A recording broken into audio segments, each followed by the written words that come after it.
안녕하십니까. 자서전 읽어주는 남자 이천호입니다. 오늘은 인류의 눈물을 닦아주는 평화의 어머니 한학자 총재 자서전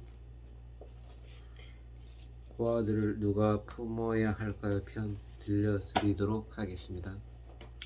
내가 너희를 고아와 같이 버려두지 아니하고 너희에게로 오리라. 나는 이 성경 문구가 내가 걸어온 길을 압축해 표현한 말 중 하나라 생각합니다. 하나님을 모르고 인생길도 알지 못해 방황하는 사람은 제 부모가 있다 해도 마치 고아와 같습니다. 나는 그들을 하나님의 품으로 인도하기 위해 긴 세월을 지나왔습니다. 1990년대 초반에도 지방에서 행사나 강연을 한다고 하면 사람들은 첫머리에 고개를 갸웃했습니다. 특히나 여성들을 상대로 한 강연이라면 아예 손사래를 쳤습니다. 그다음에나도 여성들의 목소리는 작았고 남녀 평등은 홀에 불과할 뿐 어디에서도 사례를 찾아보기 어려웠습니다. 나는 여성이 온전한 한 명의 인간으로서 우리 사회의 평등한 구성원으로서 특히나 하나님의 딸로서 주어진 역할을 다하려면 어떻게 해야 하는지를 오랫동안 고심했습니다. 그 고심의 결과로 만들어진 것이 세계평화여성연합입니다. 1992년 5월 인천을 시작으로 전국을 순회하며 40개 도시에서 창설대회를 차례차례 열어갔습니다.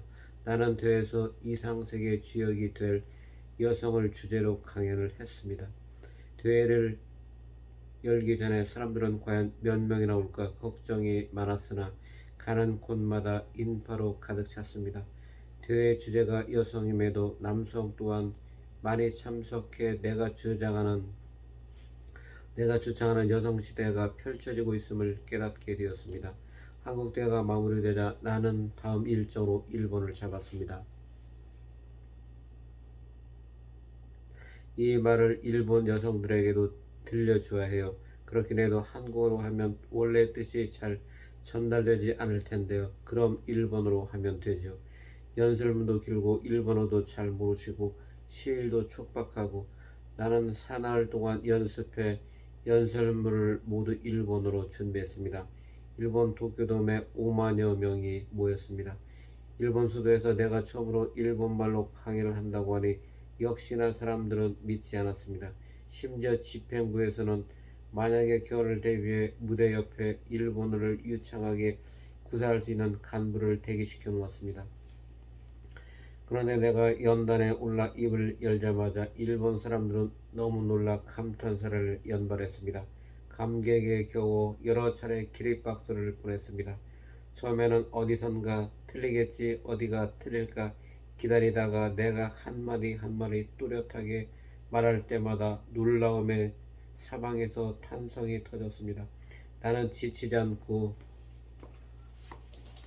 5개 도시를 순회하며 일본 여성들의 마음을 사로잡았습니다. 통역을 쓰면 훨씬 쉬웠을 테지만 나는 일본어로 된 강연문 전체를 완벽하게 소화했습니다. 일본 국민들을 고아로 만들지 않기 위해 철저히 준비했습니다.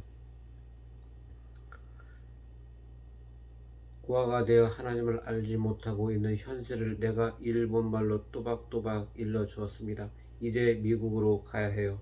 힘들지 않으시겠어요? 하루라도 푹 쉬고 가면 좋을 텐데요.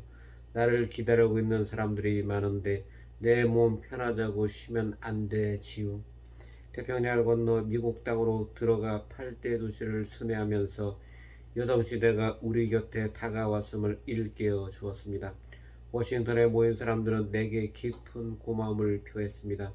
나에 대한 인식이 한국에서 온 문선명 목사의 부인에서 여성 대표로서의 한학자로 바뀌었고 나가 그들은 나를 세계를 구원하는 여성 지도자로 추앙했습니다.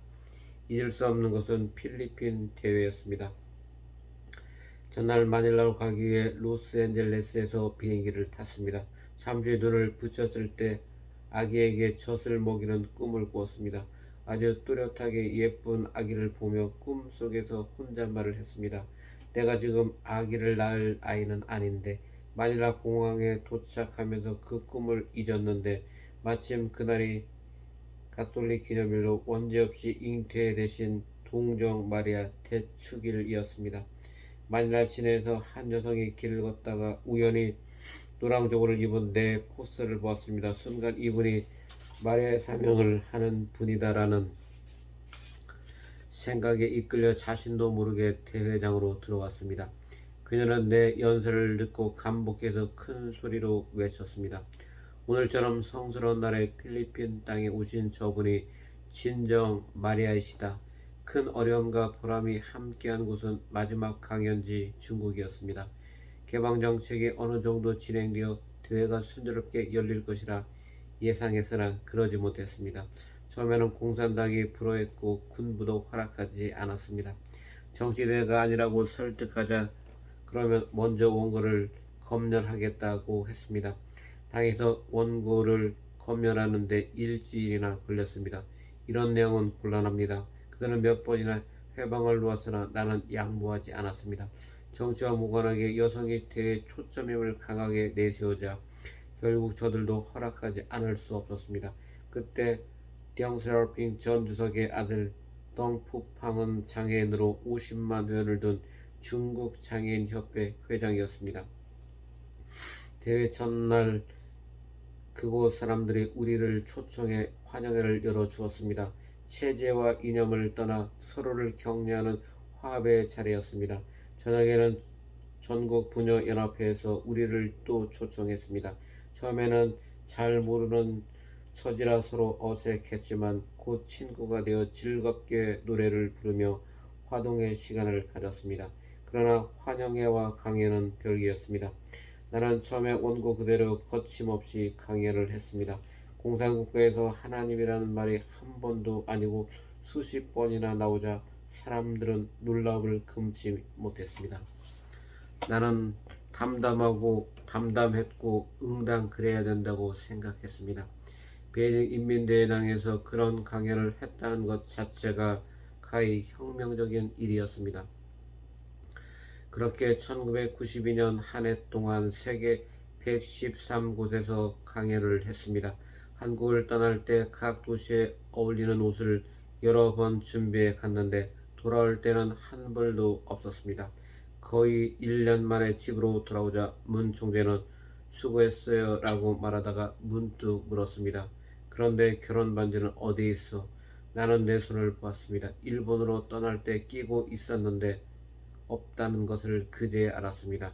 반지가 없네. 누군가에게 주었겠지요. 누굴 주었어? 주긴 주었는데 기억이 나지 않아요. 받은 사람이 잘 간직하고 있거나 아니면 팔아서 살림에 보태겠지요. 준 것은 그렇다 치고 누굴 주었는지도 모른단 말이에요. 나는 늘 그래 왔기 때문에 대수롭지 않게 여겼습니다. 우리 부부는 성혼식을 올린 후 신혼여행을 가지 못했습니다. 나는 그것을 마음에 두지 않았으나 남편은 늘 미안한 마음을 지니고 있었습니다. 세계순회 중 네덜란드에 들렀을 때 아끼고 아낀 돈으로 큰 마음 먹고 작은 다이아 반지를 사왔습니다. 그렇게 의미 있는 반지를 나는 누군가에게 선뜻 내주고는 기억조차 하지 못했습니다. 나는 주기도 잘 주지만 주는 즉시 그 사실을 잊어버립니다. 자기 몸에 지닌 것을 주고 사랑을 주고 심지어 생명까지 주어도 잊어버리는 사람이 하나님 앞에 제일 가까이 갑니다. 나는 발이 부르트를 때까지 세계를 돌며 여성의 참다운 가치와 사명, 하나님의 사랑에 대해 들려주었습니다. 하나님을 모르고 참부모를 알지 못해 천의 고아가 되는 것을 막기 위해서였습니다. 우리는 참부모를 모시고 살아갈 때 모든 것을 잃어버린 고아에서 벗어나 참된 행복을 누리는 하나님의 아들, 딸이 됩니다. 5장 심정문화는 영원한 천국의 표상입니다. 가장 아름다운 한국의 꽃 리틀 엔젤스. 내가 지금 듣는 이 노래는 노래가 아닙니다. 메마른 영혼의 단비를 내려주는 고고한 합창이에요. 누군가 자신도 모르게 감탄하면 옆 사람도 칭찬을 아끼지 않습니다. 내가 듣기에는 천사들이 들려주는 하늘의 목소리예요. 리틀 엔젤스의 노래를 처음 들으면 누구나 충격을 받습니다. 그 충격은 심정에 전해지는 사랑과 화합의 아름다운 파도입니다. 우리 통일 문화의 특색을 한마디로 표현한다면 효정을 근간으로 하는 심정 문화입니다. 효정은 하늘 부모님을 향한 우리의 정성과 사랑입니다. 심정은 사랑의 근본 뿌리이자 사랑의 용솟음치는 샘물과 같습니다. 심정 문화야말로 시공을 뛰어넘어 영원한 아름다움을 창조해내는 본질입니다. 하나님의 뜻이 이루어진 세계는 티 없이 맑은 심정 문화가 물처럼 바람처럼 흘러넘치는 예술 문화의 세상입니다. 하나님의 나라는 어린이와 같지 않고는 누구도 들어가지 못합니다. 새근새근 잠자는 어린아이의 모습은 평화 그 자체이고 천진무구한 미소는 행복이 무엇인가를 여실히 보여줍니다. 어린아이의 목소리는 가냘프지만 마음의 빗장을 풀게 하고 낯선 사람들을 화합시키며 행복과 평화의 심정을 구김없이 나타냅니다. 그래서 나는 어린아이들이 부르는 순진한 노래의 힘을 믿습니다. 지금이야 전 세계적으로 리틀 엔젤스를 모르는 사람이 거의 없지만 처음 리틀 엔젤스를 만들었을 때 노래와 춤의 힘을 믿는 사람은 드물었습니다. 그 이유는 우리가 너무 궁핍했기 때문이었습니다. 지금 배고픈 사람에게 노래 부르자고 청하면 화를 낼지도 모릅니다. 1960년대 우리가 꼭 그랬습니다. 하루하루가 궁핍해 먹고 살기 힘든 시절이었습니다. 그 곤궁의 시대에 내가 문화나 예술에 대해 이야기하면 사람들은 들어보려고도 하지 않고 그저 도리지를 쳤습니다.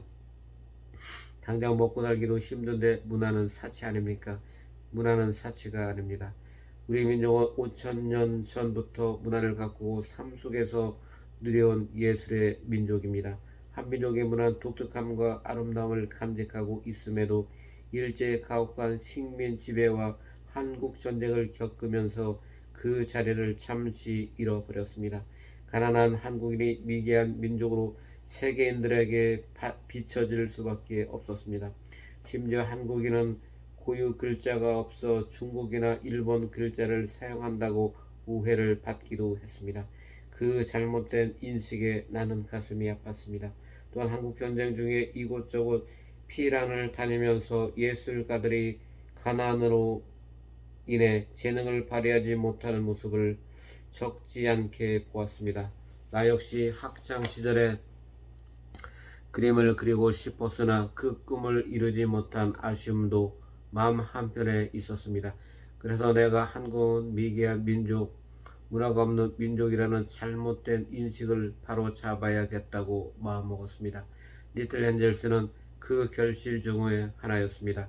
가난과 정치 혼란이 온 나라를 휩쓸던 1962년 5월 5일 어린이날에 대한어린이 무용단으로 한국 무용과 합창을 하는 리틀 엔젤스 예술단을 만들려 하자 반대가 극심했습니다.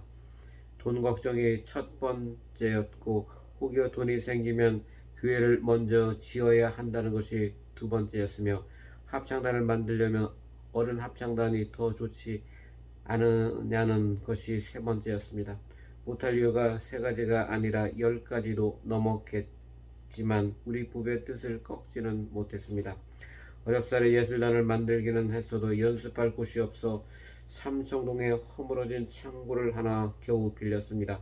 얼기설기 수리해서 연습실을 만들었는데 비가 내리면 물이 줄줄 샜습니다. 겨울에는 연탄 난로조차 따뜻하게 피우지 못해 아이들이 손을 호호 불어가며 연습을 했습니다. 통일교회를 반대하는 사람들은 비웃느라 바빴습니다. 하늘에서 내려온 천사가 아니라 꼭 물에 빠진 천사 같아 그러나 포기하는 사람은 한 명도 없었습니다. 마음이 고와야 춤이 곱다. 마음이 고와야 노래가 곱다.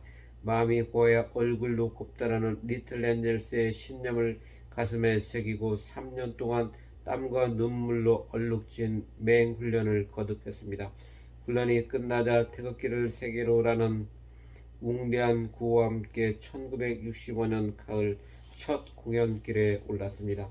링컨의 연설로 유명한 미국 게티즈버그에서 아이젠하워 전 대통령을 위한 특별 공연을 시작으로 한국의 아름다움을 보여주는 위대한 행진이 드디어 첫 발을 내디뎠습니다. 아이젠하워 대통령은 한국을 방문했던 추억을 떠올리며 격찬을 아끼지 않았습니다. 하늘의 천사들이 땅에 내려온 것 같아요. 베트남 전쟁이 한창이던 그 시절 미국에서의 대중 공연은 크나큰 모험이었습니다. 자국에서 인정받는 가수나 공연단도 대도시에서 공연을 했다면 무진 비판을 받았고 아예 처음부터 외면당하는 일도 많았습니다. 하지만 나는 조금도 걱정하지 않았습니다. 어린 아이들의 노래는 순수 그 자체이며 그 순수함이 사람들을 한 마음으로 화합시키고 평화를 가져온다는 것을 체험을 통해 알고 있었기 때문입니다. 리틀 엔젤스는 게티즈버그에서 첫 공연을 했을 때부터 뜨거운 박수를 받았습니다. 미국 곳곳을 다니며 고향의 봄과 아리랑을 부르면 처음에는 뭔가 싶어 눈을 둥그렇게 뜨지만 잠시 후에는 눈을 감고 감상을 하며 드디어는 감동의 눈물을 흘립니다. 어여쁜 한복을 입고 신랑각시 춤을 추면 다들 어깨춤을 따라하면서 흥겨운 박수로 화답했습니다. 하얀 버선발이 하늘로 뻗으면 서양인의 눈에는 낯설기 그지 없습니다. 그러나 춤 하나가 끝나면 버선의 곡선이 한국이 지닌 우아한 곡선미라는 것을 저절로 깨달았습니다. 한마디의 말도 하지 않았음에도 우리의 전통과 아름다움을 보여주었습니다. 그렇게 세계를 순회하면서 공연 하나를 마칠 때마다 한국은 아름다운 전통과 문화를 지닌 민족이라는 엄연한 사실을 세계인들의 마음속에 새겨 주었습니다. 오늘은 여기까지 들려드리도록 하겠습니다.